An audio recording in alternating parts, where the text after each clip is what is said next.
Elizabeth, are you an optimist? Absolutely, I'm an optimist. Why? People have been saying to me lately, because there are a lot of challenges in higher ed. Sure. Funding, there's a general questioning of the value of higher ed, and people say, wow, it must be so difficult, so challenging, and sure, life is full of challenges. I've always been wanting to be in a role where I'm doing something more than I'm being something. Like Yeah. I didn't want to be a president. I wanted to do something that had a positive impact. Sometimes people describe optimism as hope, and hope is not a strategy. Yeah. In order to always be looking for the solution, you have to be an optimist because you have to believe that there's a solution to every challenge. You just said what I try and say to people on every episode of the show. It's about having this conviction that whatever problem you can think of, someone's working on it. And so many of those problems, they're being worked on right here at the University of New Hampshire.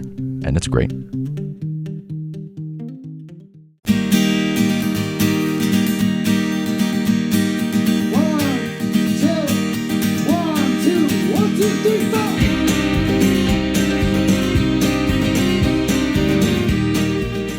You're listening to Granted Goodness, the show about optimism, progress, and problem solving in and around New Hampshire. My name is Andy DeMeo, and today we'll be coming to you from Thompson Hall at the University of New Hampshire's main campus in Durham, where I'll be talking to President Elizabeth Chilton. She is the 21st president of the University of New Hampshire, an archaeologist by training, a choral singer, a practitioner of taekwondo, and an avowed optimist. We talk about all the things we love about New Hampshire, its sense of community, and the many ways in which UNH is helping to drive a more dynamic and prosperous state and world. All this and a bunch of other stuff on this episode of Granted Goodness. I hope you enjoy it. President Chilton, welcome to Granted Goodness. Thank you so much. Thanks for coming over. Thanks for making the time for me. This is a very exciting, kind of a full circle moment, I'm a proud alumnus of the University of New Hampshire. I'm a proud product of many of its, programs and services, and it's just a real treat and honor to be here with you today in this beautiful office. I've never been in this room. I've been to T Hall, but never this part of it, so this is exciting. Well, welcome home. Yeah, thank you. So this is a New Hampshire-oriented show, right? We always like to open with talking about what's your relationship to the Granite State. So I spent most of my life in either Massachusetts or New York State, upstate New York primarily. Yeah. And my older sister, raised her 4 boys in Pelham, New Hampshire. Oh. And so when I lived in Massachusetts, I used to spend a lot of time with my 4 nephews, and we explored southern New Hampshire. And in fact, one of my nephews graduated from UNH in 2008, I believe. Okay. He thinks it's pretty cool that his auntie is now the president of his alma mater. I'm trying to get his son up here they live down in Florida now, but his son plays hockey. So maybe we can get another Wildcat here. That's right. I think the odds are in your favor there. And you're an archaeologist by training in your academic career. Yeah. You were explaining to me a moment ago. I asked you to sound test the mic, and you did the dun da da da dun da da, the Indiana Jones theme. That's right. I actually had another archaeologist on this show, Dr. Alex Martin. Oh, yes. Well, Alex was my undergraduate student. You're kidding. She was at Mount Holyoke, and I was a professor at UMass. Wow. And she came in the field and worked on my excavation project as an undergraduate. What was the project? Do you remember? We were working in Deerfield, Massachusetts on a Native American site that dates to about 1,000 years ago.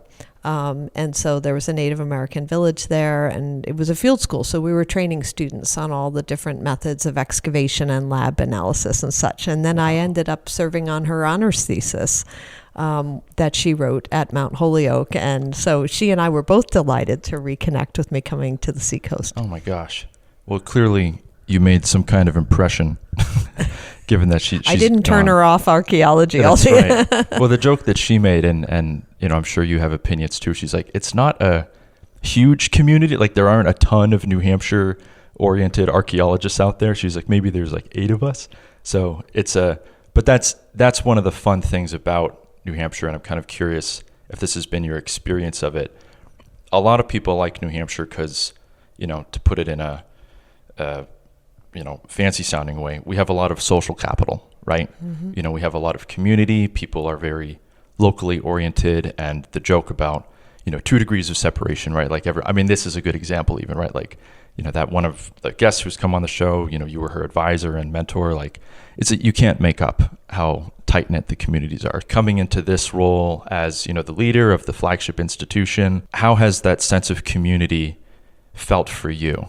It's been very strong, not just here in the town of Durham.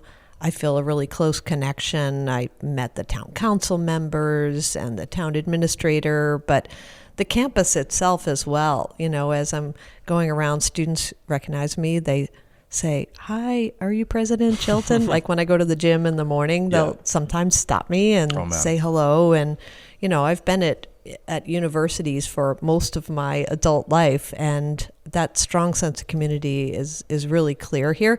And as you point out, not just on the campus, but in Portsmouth or in the Strawberry Bank Museum, to have the archaeologist there be one of my former students. New England archaeology is my area of research. Okay. And so for me, even though I spent the last 4 years out in the state of Washington, this is like a real homecoming for me. It's a real treat.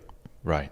Well, it's a good segue, right? Like I asked Alex a similar question, and this whole concept of archaeology, right? Like the study of people, more or less, right? People in the past. And, a silly question I asked her was like, hey, if archaeologists were going to excavate your house like 1,000 years from, like, what would they infer about you?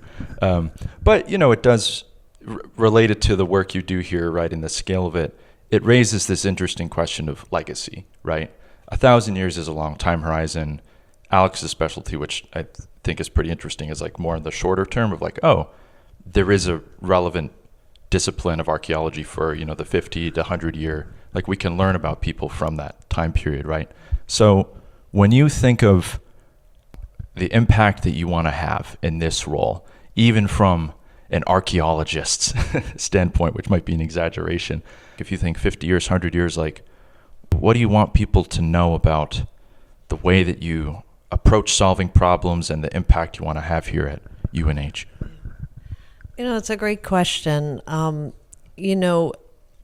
of the reasons I like being in higher education is because of the impact you can have, and hopefully positive impact on people's lives. So we have 15,000 students here at the University of New Hampshire right now. Yeah.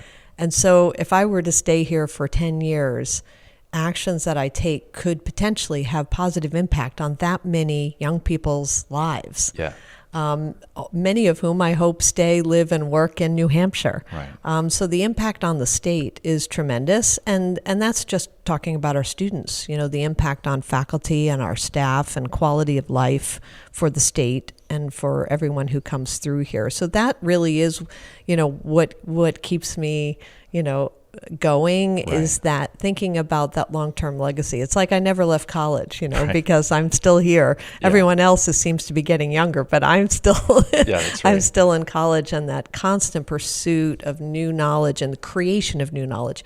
I like being at research universities. I've only ever been at research universities. Yeah. And for me, that idea of, archaeology, discovery, being in the lab, being in the field, creating new knowledge, seeing things, touching things that other humans haven't touched in thousands of years, and being able to bring those to light literally, to me, is what's really exciting about thinking about research and what it can contribute. Yeah, and UNH just had our Carnegie classification, right? R1 renewed, so it's a testament to, we don't just talk the talk, we walk the walk. That's exactly right. Yeah, they don't give those to anybody, right? No, that's exactly right. Yeah, that we're in the highest research category. And, one of the things that attracted me to UNH, I've only been here 7 months, by the way, and one of the things that attracted me is that we're not just a land-grant university, of which there are many, which, we embody through our extension centers across all 10 counties of New Hampshire, but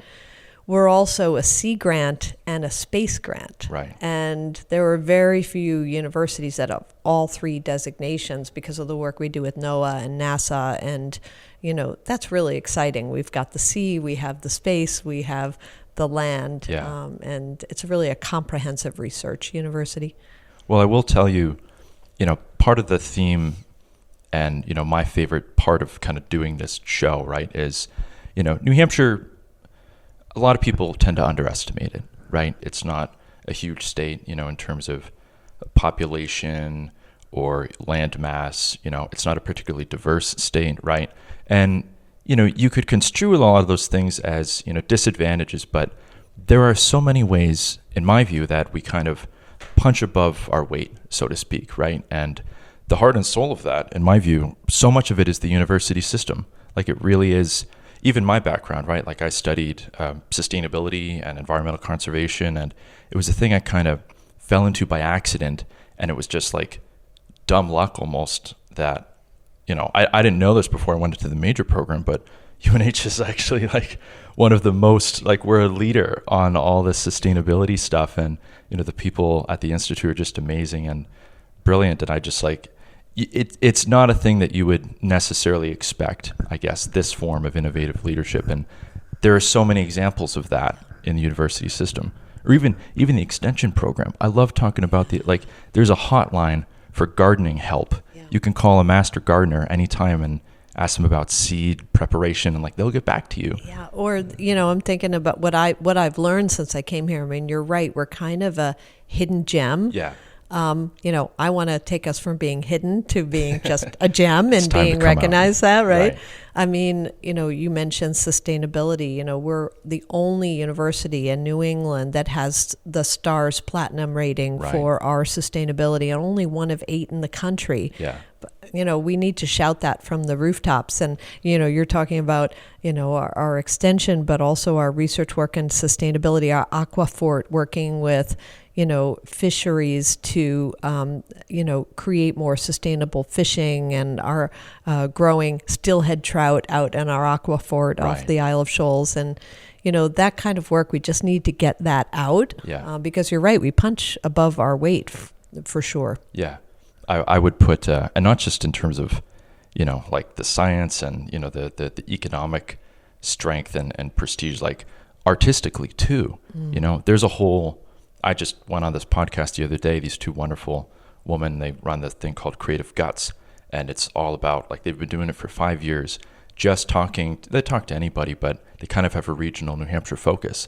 And there's just hundreds and hundreds of, people doing every kind of innovative art you can think of, and movies and painting and music, and so many of these people, they have a relationship, everyone has a relationship with the university system, right?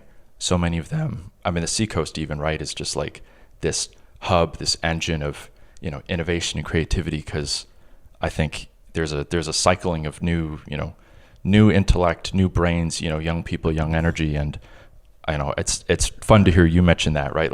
At the senior level of, no, there is something special about a university environment, right? Absolutely. And what you're pointing out is, when I think of what makes a university land grant, what is the mission of a land grant university? Yeah. The way I describe it is that, we have a special obligation for scholarship for the public good. We're here to serve the public. That was why land grant universities were created, 160 years ago or whatever it is, was really to help the country move forward, primarily in agriculture and engineering, but it's really expanded to how we can serve the state and the nation. And so, I think we take that really seriously at our core. So, we're not a university that does research for its own sake or for other academics, but we try to get that knowledge out there into society so that other people can take it and use it to benefit society. Yeah. Well, it's a very pragmatic kind of optimistic view, right? And this show, we're all about optimism. We're all about finding the different ways New Hampshire people are working on solving hard things or making the world better. And it's a topical question, right? Particularly as it relates to young people, a lot of young people today, they feel really anxious, they're depressed, right? They get exposed to a lot of negative stuff on, their phones and social media. And, I have my own views, and I think that the university and the college experience can be really positive, like it can be a really life-changing trajectory for people. But I want to hear your thoughts on that question, because you're kind of a trailblazer yourself, like you're a first-generation college student.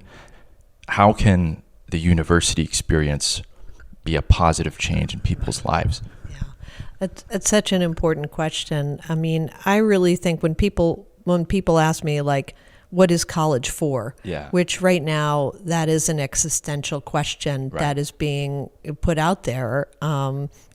Is college worth it? And what is it for, and who is it for? In my view, it's to prepare our students for their lives. Yeah. Yes, for their first job, second job, eighth job, sure. Right. But more importantly, for the twists and turns that they're going to encounter. So the last study I saw was from more than 10 years ago, showed that only about 30% of students 10 years after their college degree are working in a field that has any relationship to their major. Yeah. And what that tells me is that, yes, you need to build skills to get that first job and to make sure that you're gainfully employed. Right. But the benefits of a college education, you can see long-term. There have been studies done to show long-term benefits to mental health, to physical health, as well as to financial health. Even 2 years of college with no degree improves outcomes on all those. So I think of college as like you're building up your toolkit. Yeah. You've got your social skills, you've got your technical skills, you've got your quantitative, your oral skills to be able to have an interview for a job and be able to present yourself.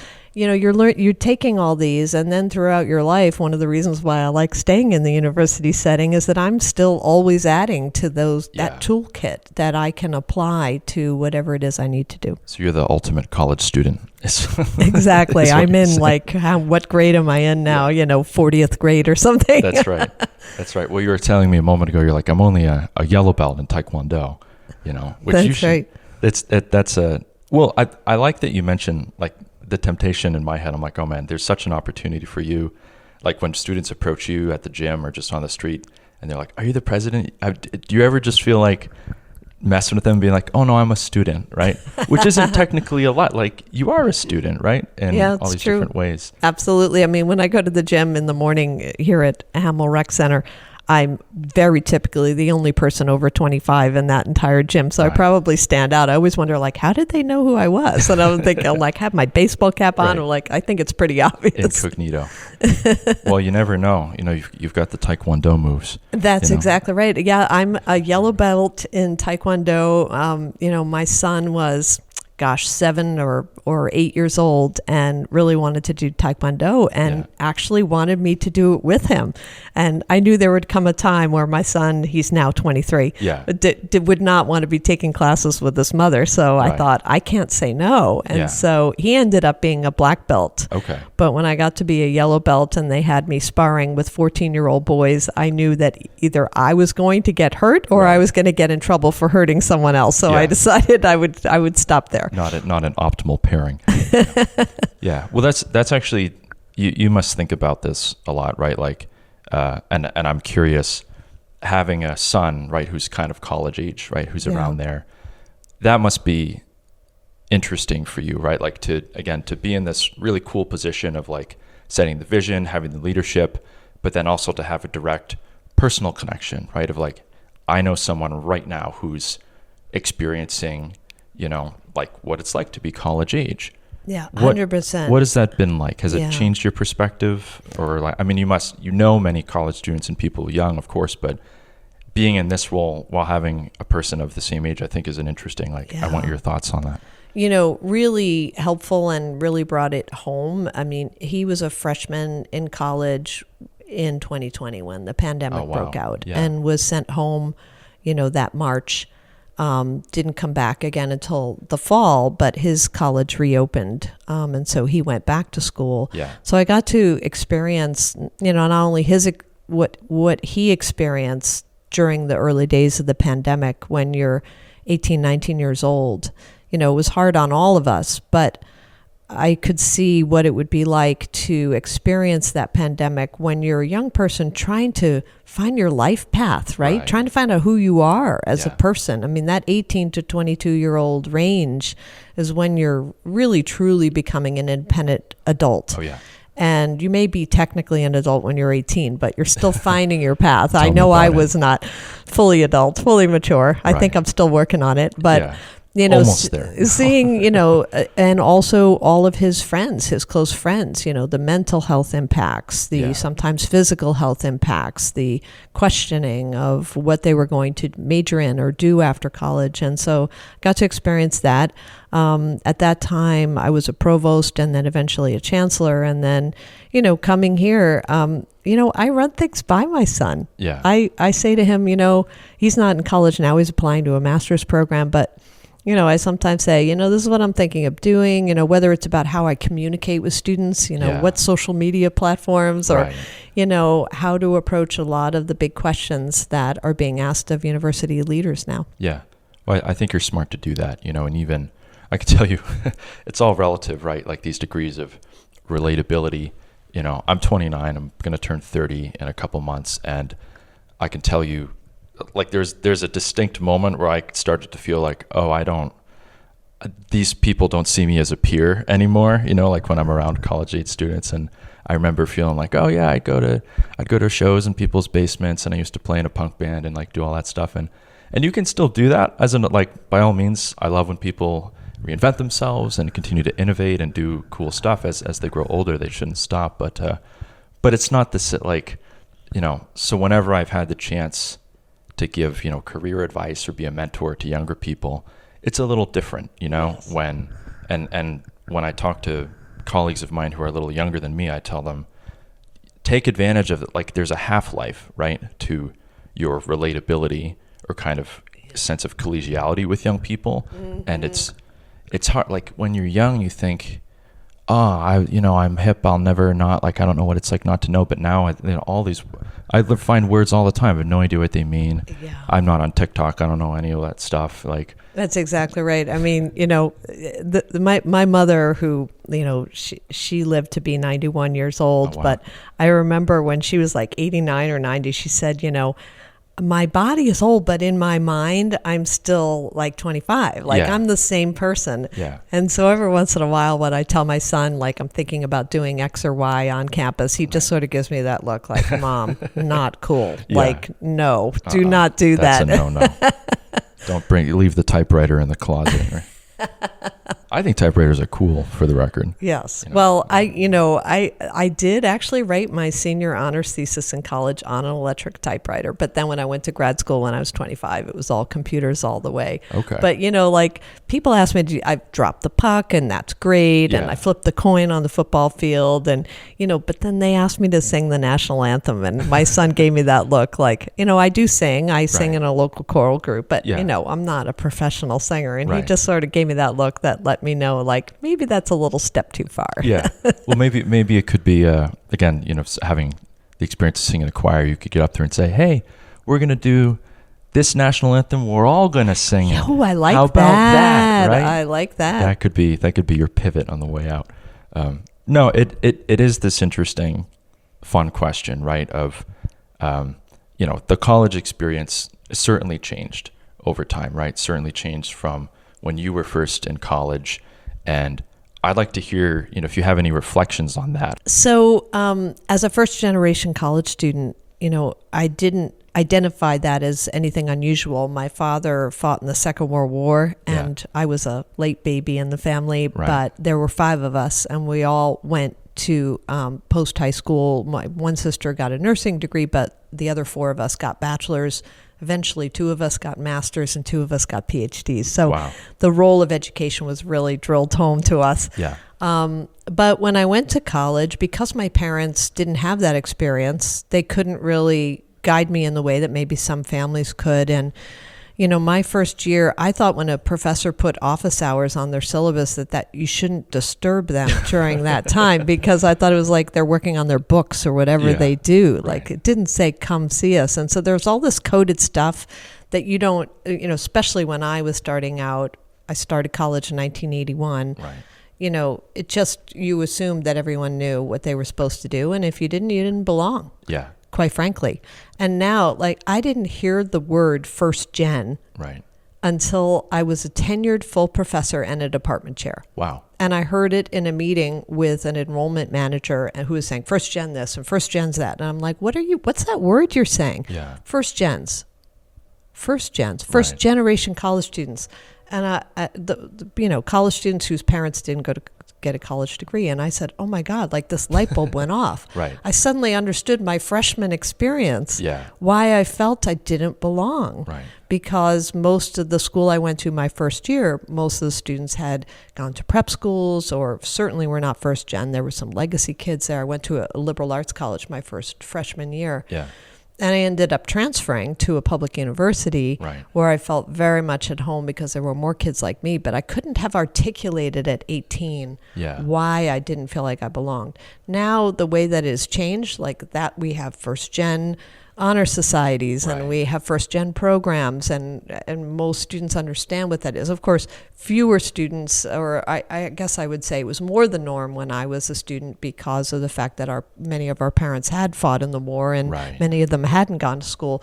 So, overall it might be somewhat less common, but we still have a very large number, and it's not the stigma that it was, and we demystified it. If I had just been able to identify that in myself and understand why things felt mysterious, I think it would have made a difference. Yeah. I mean, I think things turned out okay, but I could see a lot.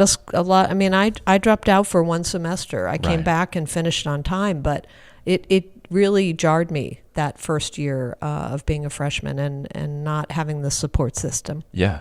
No, that's an interesting, this is a silly thing to say maybe, right? But this idea that I identify as a first generation college student, that's helpful. But I've had a bunch of friends on, right, who are very active in, the world of, queer politics, LGBT, Q politics. And there's this interesting discussion that people often have of okay, what's the deal with all the different words? Why do we focus on, slicing and dicing people into this identity or this orientation? And I think there's the flip side of that, right, is that it really does make a difference when you can find, there's this community of peers, right? There's other people who have gone through what I'm going through, and that they can come out and just say what it is, whether it's a gender expression or a sexual identity, right?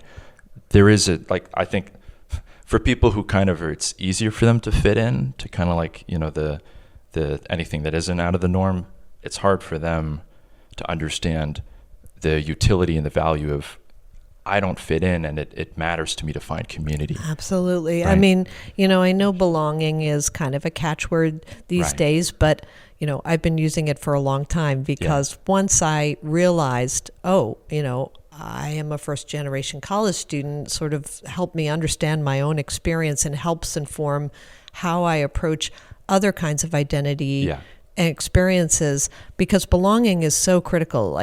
Whether it's a job or whether it's a community or whether it's a university, you have to feel like you belong there.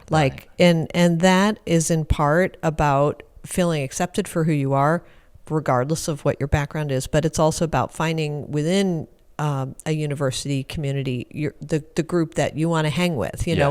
Whether for me it was, choral singing has always been that way, that I find people that regardless of what they do in their day-to-day jobs, we all have a common bond because there's something about choral singers. It's a little bit like a religion. Yeah, for sure. And so whenever I move to a new place, I immediately join a community choir because then I have a way to connect and feel like I belong in that community. And, for some people, it's fraternity, it's sorority life. For some people, it's one of our student orgs or affinity group or religious group or athletics. those are all ways in a university of our size. We're sort of medium size, but with 15,000 students, it's important for people to find people they can hang with and support and feel like, yeah, I belong here. Yeah, or even talk about hanging. You know about the hammock club?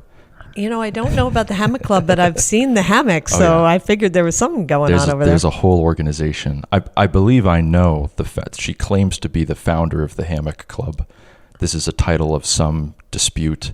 I can't comment on it. I'm not going to wade into that, but there's a hammock club. When I was here, there was a swing dance club. I don't know if that's still active. There were something like 200 student clubs and organizations. We had U Day out here this fall, and I was blown away. I hadn't seen a university have that many student orgs. Really, it's so important for people to find their passions, inside and outside of whatever they're majoring in. Yeah. Well, that's. I mean, you're right. I think to point out that's a really cool thing about UNH, and it's not. Put it this way. And I was surprised by this in my experience. Some people, I think particularly when they're young and they're thinking about what I want to do, like I'm from Londonderry, New Hampshire, right? Great town, right next to Manchester, suburban, a lot of farms, wonderful. And there was always this reluctance from people in my high school class to be like, oh, I don't want to go to UNH. That's just, everyone goes there and, it's just like the boring thing to do. And I kind of had that attitude, and I originally went to a different school. I went to a maritime academy, which is a whole crazy thing, and ended up transferring out and, just kind of go into UNH. I was like, great, I'll go to my default option, the state school. And it ended up being so much more than I ever, I had this blasé attitude when I entered. And then by the end of it, I was like, oh my God, there's so much stuff here. There's so many opportunities and experiences. You talk about the value of college. This is when I have the chance, I say this to young people. I'm like, look, sir, it's money, right? It's no joke that the cost is real. But if your plan is to show up and just, do nothing in your dorm room for 4 years, yeah, that's not worth it. That's not worth there's better uses of your time and your money. But if you're really excited and you're ready to take advantage of everything, this might be controversial. I think it's a bargain. I really do. The amount of, you're never in this circumstance again. I mean, there's a lot of great places that are supportive, but you have 4 years, 4 or 5 years, whatever, where everyone around you is being paid and is motivated to see you succeed, right? Absolutely. It's such a unique place. It's such a unique environment. I mean, I usually am somewhat cynical about college rankings, but we are typically in the top 10 best value universities in the country because of that. Because value is cost, but what you get in return for that cost, right? And it's so funny what you said about, UNH seemed like the obvious and therefore maybe not the most exciting option. But yesterday I met with a bunch of the Hamel Honors College students. Yeah. They have a monthly coffee circle, and I went to them and I asked them where they all came from and what made them decide to come here. Yeah. And one of the students said the same thing. I was originally, my parents were like, you should go to UNH. And I said, no, that's what everybody else in the family has done. I want to go somewhere else. But she used UNH as the benchmark. It has to be better than, this is the, ground zero. Right. And then it has to be better than this for me to want to go somewhere else. And she said, in the end, she was convinced that this was a place for her to be. And she's a senior now and really excited. Yeah. No, I mean, I can't sing the praises enough. People might listen to this episode and they're like, oh, what a floofy fluffy. And I'm like, no, you don't understand. I've talked to so many people in all the professors and the extension and the research and the network of community with employers and alumni, for what, and again, this is my view. Again, people talk a lot about college funding, public education funding. It's a very controversial thing, right? UNH doesn't get necessarily the same level of support that other public universities do from their states. And I want to point that out and kind of give credence to it. When you consider that, it's amazing what this university offers, and there's just, it's a very ingenious place and there's a lot of innovation, but sometimes I wonder if, like the kind of like the necessity, like, okay, we don't have the advantages that some other public universities do have. Yeah. And so we have to be a little scrappy. Sometimes we have to be a little, think out of the box, right? Okay, can we provide value? Can we do cool, interesting, big things, without the cushion, that a lot of other peer universities have? And I think UNH succeeds. I really think that they do. Absolutely. No, I mean, I think that's important what you point out. I mean, we are grateful for every single dollar that we get in our state appropriation to support what we do here. But we are the lowest in the nation per student in terms of state monies invested in running the university. And so we're very highly tuition dependent. Right. And our research grants really help provide those experiences that then we can offer to students and serve the state. Yeah. Well, I saw a thing the other day. I'm going to butcher this statistic, but it's somewhere cool. Something like UNH just passed, I think, like $200 million in terms of like research grants or external funding for research. That's right, $230 million a year. Wow. In research. And it was like a fraction of that. I think it was like less than a quarter of that even several years ago. Yeah. Like it's just grown so much so fast, and it's an achievement. It's worth recognizing. Absolutely. And you're right about the scrappiness. Yes. We did a brand refresh a couple of years ago before I arrived, and our marketing team went around and asked everyone here at UNH, like, how would you describe UNH to people who've never been here or don't know about us? And there were two terms that kept coming up. One was scrappy or gritty, right? And the other was that we're a hidden gem. And her being a marketing professional, she said hidden gem is the worst marketing tagline I've ever heard. But that scrappiness, I think, is actually a good thing. It's like an ingenuity, an entrepreneurial attitude, a can-do attitude. We do a lot with what we have, and we're grateful for it. Yeah. Well, I'm gonna give a shout out. That specific ideology, or even like if you want to talk about a life-changing experience, I had tons of great time at the Sustainability Institute, but one program in particular, the Social Venture Innovation Challenge, right? This idea competition for students, have a venture that's like socially, environmentally beneficial. It's a great thing. The barrier to entry is really low. So it's just like, can you give us a 2-page paper, a little video? That's it. Get students interested and excited, talking about, hey, can we do business, but also do good with it, right? I had always wanted to enter that thing. I think it started in 2013. Never had a good idea, kind of entered on a whim. My girlfriend gave me this idea for like doing something with the bees, and ended up doing it, and I won first place. This was in 2017. And that, for me, I'm not even kidding, was like, that changed my life. Like, it was the first time that I got to do a thing that was like, oh, I did this. I entered this thing and I did well and I got accolades, and that kind of flipped the switch in my head of like, you can be entrepreneurial, you can think out of the box. It's actually really helpful and cool. People will like it. And I just had so many mentors along the way. Ian Grant, Fiona Wilson, Jen Andrews, like all these amazing people. I could go on and on and on. But, to distill what we're talking about, right, that there is a scrappiness embodied in so many things that we do that can lead to great innovation and ingenuity and life-changing experiences. Like, that happened to me. And I wanted to tell you that because it's an opportunity really cool. to share. It's like UNH is a giant makerspace. It is. Yeah, exactly. Right? Exactly. Like, get people together from different perspectives and make something amazing. All right. We're almost at time. I want to be mindful. Elizabeth, are you an optimist? Absolutely, I'm an optimist. Why? Archaeology has given me optimism because if you think about the human experience over the past, basically 3 million years, every challenge we've encountered, we've moved forward. Yeah. And tried to come up with a solution, whether it's inventing stone tools or fire or electricity, right? Yeah. And so, humans are infinitely adaptable to their environments and always find ways. Oh, yeah. In it's the only infinite resource there is human ingenuity, right? That's exactly right. And we're better for it. I mean, even all this, like We're here in this room that was built and designed by craftspeople using technology that was invented and democratized by the forces of innovation and market. You're speaking my language. Yeah. People have been saying to me lately, because there are a lot of challenges in higher ed. Sure. Funding, there's a general questioning of the value of higher ed, et cetera. And people say, wow, it must be so difficult, so challenging.